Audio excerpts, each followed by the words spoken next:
Well, good day.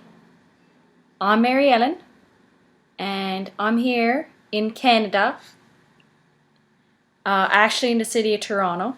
I love Toronto, and well, I've got a beer.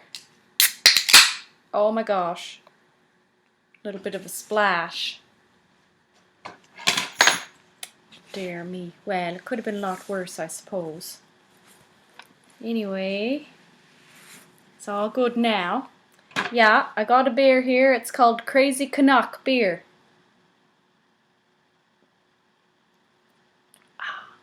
It's not bad. You know, I never tried this beer before, and I was a little bit attracted by the logo. Crazy Canuck. I don't know, those of you that aren't Canadians, sometimes other people call we Canadians Canucks. Don't really know why, but for some reason I think it has something to do with hockey. But I'm not really sure. Or maybe it has something to do with the loon. Do you see the loon? Maybe. I mean, the loon is on our $1 coin. Anyway, I actually I wanted to come on and tell you a story, cause I feel I'd been getting a little bit personal, and maybe it was a bit much. I was going through a stage there in the spring where I just kind of needed to, let it all out, kind of thing. So I did, and now, well, yeah. So I thought I'd just tell you a story. Well, 'cause this is still like in the theme of us getting to know each other better.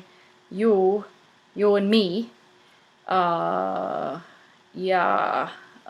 Me getting to know you better.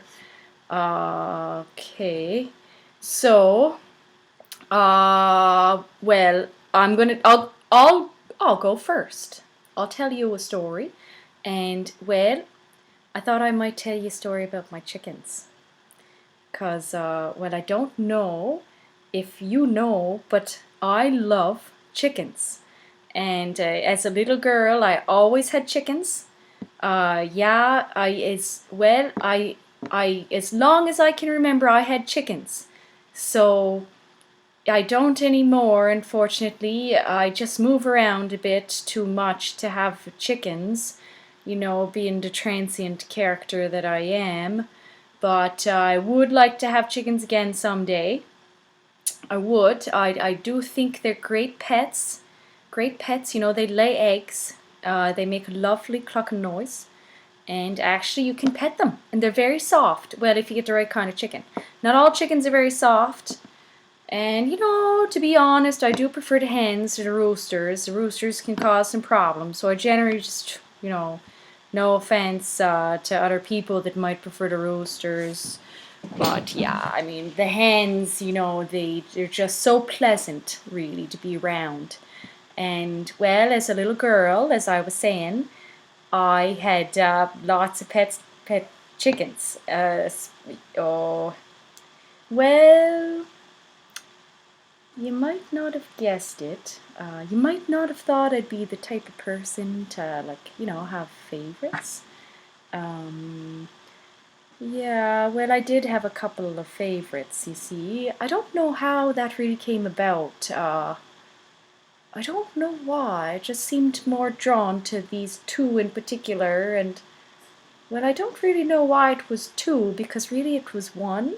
But for some reason, I couldn't bring myself to be honest with myself about the fact that I really preferred the other chicken. But yeah, well, maybe I just didn't want the other chicken to be alone, like, even though I was alone and I was hanging out with the chicken, well, I thought it might be better for the chicken to have another chicken with. Yes, okay, so I spent a lot of time with my chickens. I, you know, I, I well, I make up games to play with them, like almost like, I want to say sport games. I remember I can't remember the exacts, but there was something that it involved, like I would put the chicken on the swing and I'd push the swing, and it was like how many swings will the chicken stay on the swing for, but I wasn't pushing it very hard, so it's not like the chicken, you know, got was in danger at any point. No, it was like, well, when the chicken had had enough of the game, it was hopped off or something. It was time for the other chicken's turn. Maybe that's why I had two, so that I could make up these competitive games. But I didn't realize I was that competitive. Perhaps I am. I guess I'm learning something about myself here too, eh? Well, so that was one thing I did with my chickens. And well, I just remember, I actually wanted to be a chicken farmer, and I had big plans, big plans. I made plans for the barns, lots of room outdoors for the chickens. My chickens were not going to be staying in the barn, they were going to be out and about, having a huge area to explore. And well, actually, I had planned something the equivalent of an amusement park for the chickens outside. So they had lots of fresh air and lots of exercise and fun times for the chickens. Oh yeah, I think I spent days working on those plans. I don't know whatever happened to them, but oh well, I bet it would make a good chicken farm actually. Well, just for the laying hens, because I wouldn't want, well, I know sometimes the chickens have to die, but I don't know if I'd want to raise those kinds of chickens. I might just prefer to raise the kind, that lay eggs and, can collect the eggs, and then, the chickens just spend the day doing what they do. And yeah, I think I might prefer that kind of setup. Yeah. So well, one day I was in the vehicle with my dad. We were driving down a country road, and it was a beautiful day, if I do remember. Yeah, just love those country roads, like the gravel roads and the truck, and you're driving and past the farmhouses. And well, one day we drove by this really strange looking barn, and my dad said to me, "Now, Mary Ellen, uh, what kind of barn do you think that is?" And I was baffled. I looked at that barn and I thought, well, what a strange barn. It's awfully big, but, well, there's no windows.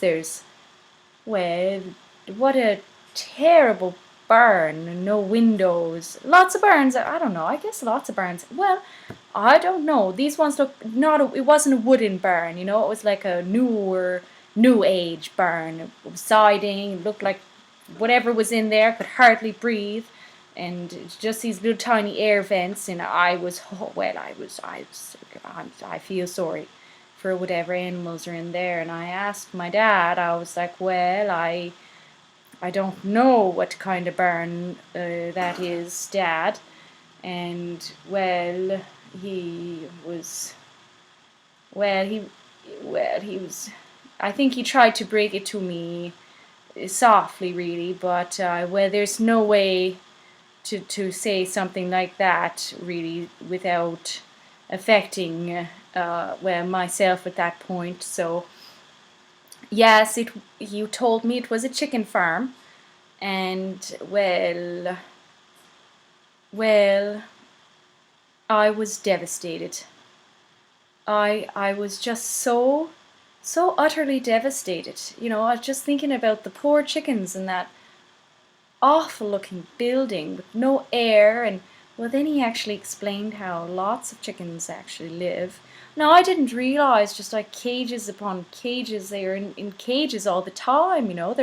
They're not even, they don't even get to go outside at all. They don't even have a pen. They can't even brush up against the other chickens. They have got things, well, shit falling through the net above them. And oh, it's just terrible. Yeah, so well, after that, I thought, well, maybe I can revolutionize chicken farming. Like maybe I can really make a change.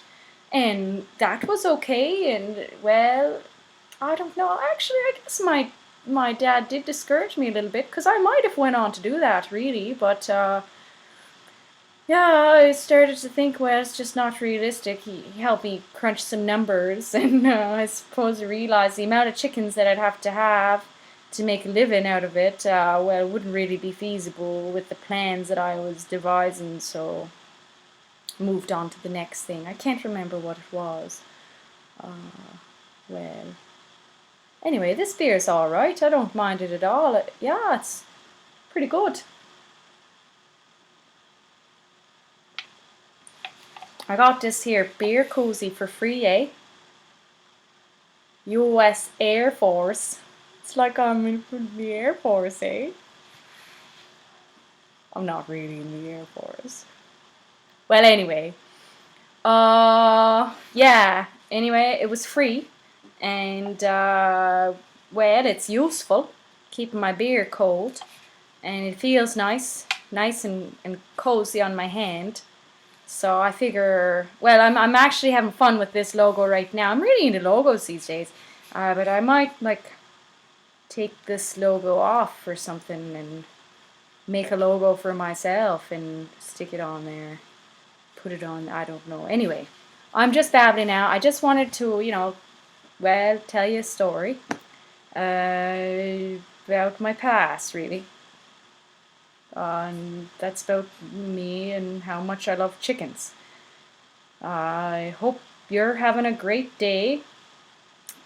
Things are good here in the city of Toronto, in the country of Canada. Well, I won't get into all the politics, but there's a lot of politics, and could be happier with our Prime Minister, but anyway. Alright, anyway. You take care now.